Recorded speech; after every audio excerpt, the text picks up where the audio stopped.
Affordable Care Act tax credits are set to expire at the end of the year. The subsidies made it easier for Maryland families with low incomes to afford health insurance. Congressman Glenn Ivey met with healthcare officials to discuss how this could impact thousands of people in Prince George's. CTV's Jonathan Hunter has our story. It's day 10 of the government shutdown, and there's no end in sight.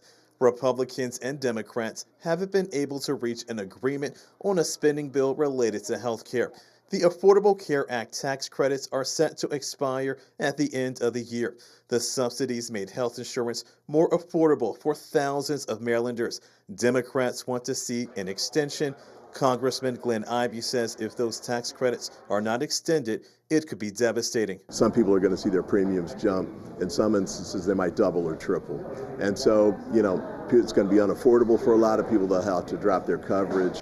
That's why Ivey met with medical professionals today at Franklin's and Hyattsville to learn more about how the potential cuts could impact people in the state. Michelle Everly is the executive director for Maryland Health Benefit Exchange. She says they are in the process of doing their renewals for the 2026 year. She says because a deal wasn't reached by the end of September, damage has already been done.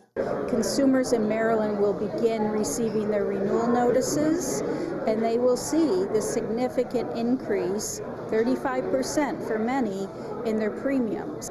And one of the people who came to today's discussion is Donnie Arrington Sr. His brother is currently in hospice care and has Medicaid.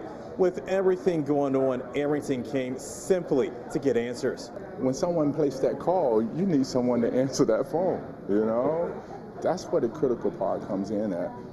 People need help. Dr. Evangeline Obi is a family medical physician. She came to today's discussion and says her patients are worried.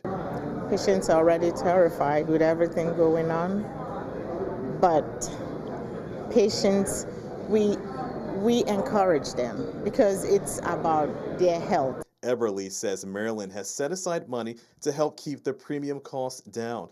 But she says going forward, she would like to see a permanent extension of the tax credits so Maryland families won't have to suffer. I mean, we already are talking to people that, but for the ACA, they would not have been able to start their own business. So it's impacting our economic vitality of the state.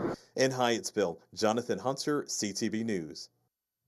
Thanks, Jonathan. Congressman Ivey is optimistic the government will reopen.